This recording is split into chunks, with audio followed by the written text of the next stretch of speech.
Hello दोस्तों, welcome back to my channel Raj classes lecture. आज की वीडियो ना क्लास 10 हिंदी वालों के लिए सबसे ज़्यादा मोस्ट इम्पोर्टेंट है और वो बोर्ड एग्जाम 2024 में देने वाले हैं। देखिए दोस्तों, आपका ना हिंदी का पेपर है ना, इसकी ये वीडियो ना आपके लिए सबसे ज़्यादा मोस्ट इम्पोर्टेंट होने वाली है। आज देखिए दोस्तों, इस वीडियो में आपके ना 5 नंबर बिल्कुल पक्के हो जाएंगे। ठीक है, क्यों हो जाएंगे? देखिए दोस्तों, आज की इस वीडियो में हम आपके लिए सबसे ज़्यादा वेरी मोस्ट इम्पोर्टेंट जीवन परिचय बताने वाले हैं। अगर आपने इस जीवन परिचय को तैयार कर लिया ना, तो समझो आपके 5 नंबर बिल्कुल पक्के हो जाएंगे। ठीक है, आज मैं आपके लिए एक ऐसा जीवन परिचय बताऊंगा जो हर साल बोर्ड एग्जाम में पूछा जाता है और इस बार भी बोर्ड एग्जाम में पूछा जाएगा। और देखिए, एक जीवन परिचय के आपको 5 नंबर मिलेंगे। ठीक है, तो जौन सा मैं जीवन परिचय बताऊंगा उसको आप तैयार कर लेना। ठीक, मैं जिस तरह से बताऊंगा अगर आपने उस तरह से लिख दिया तो आपको ना पूरे 5 नंबर मिल जाएंगे दोस्तों। तो आपको क्या करना है, इस वीडियो को लास्ट तक ज़रूर देखना है। तो चलिए दोस्तों, बिना देरी की वीडियो को शुरू करते हैं। तो देखिए दोस्तों, हम इस वीडियो में ना जयशंकर प्रसाद का जीवन परिचय करने वाले हैं। ठीक है, सबसे ज़्यादा मोस्ट इम्पोर्टेंट है। ठीक है, वेरी मोस्ट इम्पोर्टेंट जीवन परिचय होने वाला है। ठीक है, तो इस जीवन परिचय को अच्छे से तैयार कर लेना। ठीक है, जिस तरह से मैं बताऊंगा अगर आपने उस तरह से तैयार कर लिया तो 5 नंबर आपके कब्जे में हो जाएंगे। ठीक है, तो 5 नंबर अपने करने के लिए ठीक है वीडियो को लास्ट तक ज़रूर देखें।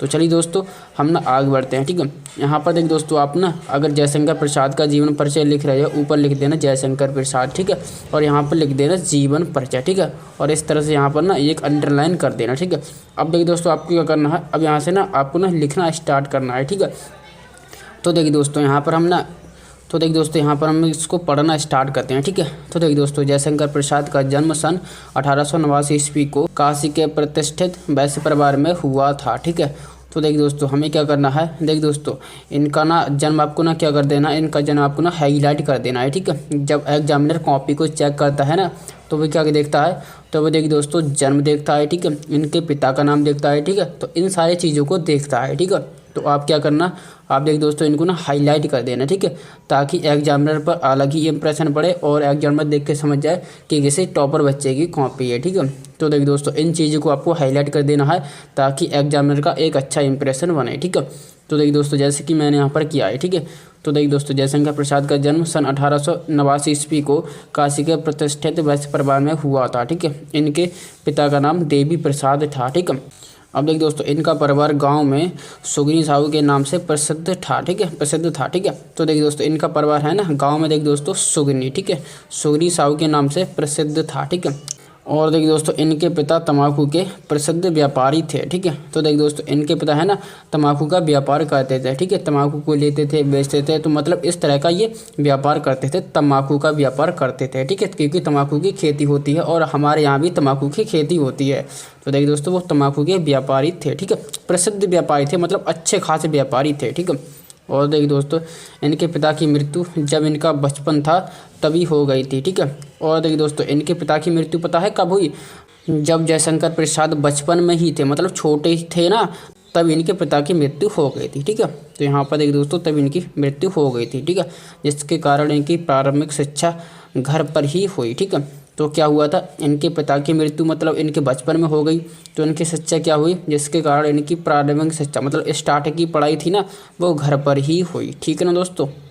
और देखिए दोस्तों, इन्होंने स्वाध्याय से हिंदी, उर्दू, संस्कृत और फारसी भाषा सीख ली थी। ठीक है, मतलब इन्होंने स्वाध्याय मतलब स्टार्टिंग से ही ना इन्होंने हिंदी, उर्दू, संस्कृत और फारसी भाषा सीख ली। ठीक है, उच्च शिक्षा के लिए सर्वप्रथम इनका नाम क्वींस कॉलेज में लिखवाया गया। ठीक है, तो देखिए दोस्तों, यहाँ पर क्या हुआ, इन्होंने देखिए दोस्तों स्टार्टिंग की शिक्षा ना इनके घर पर ही हुई। ठीक है, फिर उसके बाद इन्होंने अधिक शिक्षा पाने के लिए मतलब ऊंची शिक्षा, ऊंची पढ़ाई करने के लिए इन्होंने क्या किया, ऊंची पढ़ाई के लिए सर्वप्रथम इनका नाम है ना क्वींस कॉलेज में लिखवाया गया। ठीक है, तो इस प्रकार से ये क्वींस कॉलेज है ना, इसको भी आप हाईलाइट कर देना। ठीक है, क्वींस कॉलेज में लिखवाया गया। ठीक है, परंतु इनका वहाँ मन नहीं लगा। ठीक है, ये वहाँ पर पढ़ाई करने गए लेकिन वहाँ इनका मन नहीं लगा। ठीक है, और 8वीं तक ही शिक्षा ग्रहण कर पाए। ठीक है, वहाँ पर ये क्वींस कॉलेज में गए लेकिन वहाँ पर इनका मन नहीं लगा, तो इन्होंने वहाँ पर ना केवल 8वीं तक ही इनकी शिक्षा, इन्होंने 8वीं तक ही इन्होंने अपनी शिक्षा ग्रहण कर। ठीक है, उसके बाद मात्र जब ये 12 वर्ष के थे तो इनके पिता की मृत्यु हो गई। ठीक है,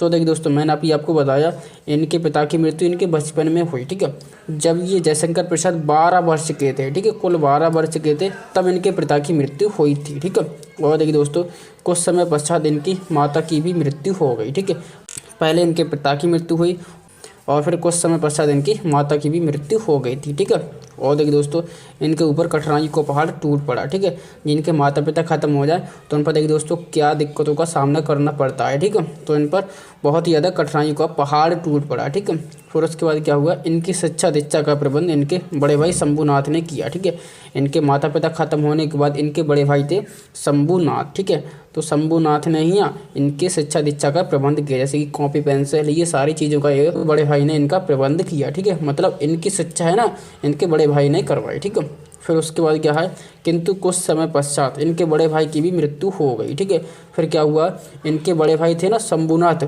कुछ समय पश्चात इनके बड़े भाई शंभुनाथ की भी मृत्यु हो गई। ठीक है, फिर क्या हुआ आगे देखिए दोस्तों, इन्होंने 3 शादियां की। ठीक है, इन्होंने क्या किया, 3 शादियां की, किंतु तीनों पत्नियों की असामयिक मृत्यु हो गई। ठीक है, तो इसके बाद देखिए दोस्तों मृत्यु हो गई। ठीक है, और देखिए दोस्तों जिसके कारण ये अंदर ही अंदर टूट गए। ठीक है, इनकी तीनों पत्नियों की असामयिक मृत्यु हो गई, तो जिसके कारण क्या हुआ, ये अंदर ही अंदर टूट गए। ठीक है, अंदर से बहुत कमज़ोर पड़ गए। ठीक है, फिर उसके बाद देखिए दोस्तों इनके स्वाध्याय पर गहरा प्रभाव पड़ा। ठीक है, इनके स्वाध्याय पर गहरा प्रभाव पड़ा। ठीक है, फिर उसके बाद क्या हुआ, हिंदी के प्रथम नाटककार, निबंधकार, कहानीकार। ठीक है, सन 1937 ईस्वी को ये परलोक से धार गए। ठीक है, इनकी तीनों पत्नी की मृत्यु के बाद क्या हुआ, ये अंदर से टूट गए, काफ़ी बीमार पड़ गए। ठीक है, फिर उसके बाद क्या हुआ, ये देखिए दोस्तों सन 1937 ईस्वी को ये देखिए दोस्तों परलोक से धार गए। ठीक है, इस तरह से इनका जीवन परिचय लिखना है। ठीक है, आई होप आपको ये जीवन परिचय बहुत अच्छी तरह से समझ आ गया होगा। ठीक है, केवल आपको ये जीवन परिचय इतना लिखना है। ठीक है, देखिए दोस्तों अभी तक मैंने आपको बताया है जीवन परिचय। ठीक है,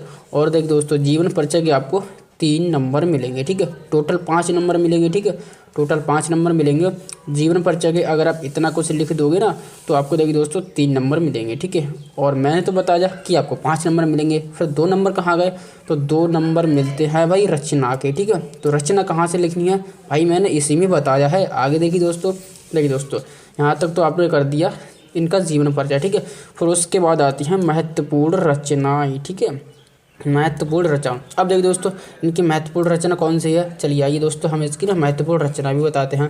आप ना बिल्कुल इसी तरह से लिखना। ठीक है, और ये दोस्तों देखिए दोस्तों फुल मत बनाना। देखिए फुल मैंने तो आपको वीडियो अच्छी बनाने के लिए मतलब बना दी है, आपको अच्छा लगे। ठीक है, आपको एग्जाम में ये सारे फुल नहीं बनाने हैं। ठीक है, केवल आपको लिखना है महत्वपूर्ण रचना है। ठीक है, और इसके नीचे एक इस तरह से मतलब अंडरलाइन कर देना है। ठीक है, अब देखिए दोस्तों इनके देखिए दोस्तों रचना, प्रमुख रचना कौन सी है, महत्वपूर्ण रचना। इन्होंने देखिए दोस्तों नाटक भी लिखे, कहानी भी लिखी, उपन्यास भी लिखे और काव्य भी की। ठीक है, तो देखिए दोस्तों नाटक में इन्होंने कौन कौन से नाटक लिखे। ठीक है, तो पहली आपको हेडिंग डालनी है नाटक। ठीक है, तो नाटक में देखिए दोस्तों चंद्रगुप्त, स्कंदगुप्त, अजातशत्रु और ध्रुवसामनी आदि। ठीक है, तो इन्होंने देखिए दोस्तों नाटक में देखिए दोस्तों चंद्रगुप्त भी लिखा था, स्कंदगुप्त लिखा था, अजातशत्रु और ध्रुवसामनी। ठीक है, आदि ये इनके नाटक थे। ठीक है, तो आप क्या करना यहाँ पर हेडिंग लगाना नाटक। ठीक है, और इस तरह से ये चंद्रगुप्त, स्कंदगुप्त, अजातशत्रु, ध्रुवसामनी ये चीज़ यहाँ पर लिख देनी है। ठीक है, फिर उसके बाद इन्होंने कहानी भी लिखी। कहानी में क्या क्या लिखा था देखिए दोस्तों, प्रतिध्वनि, छाया,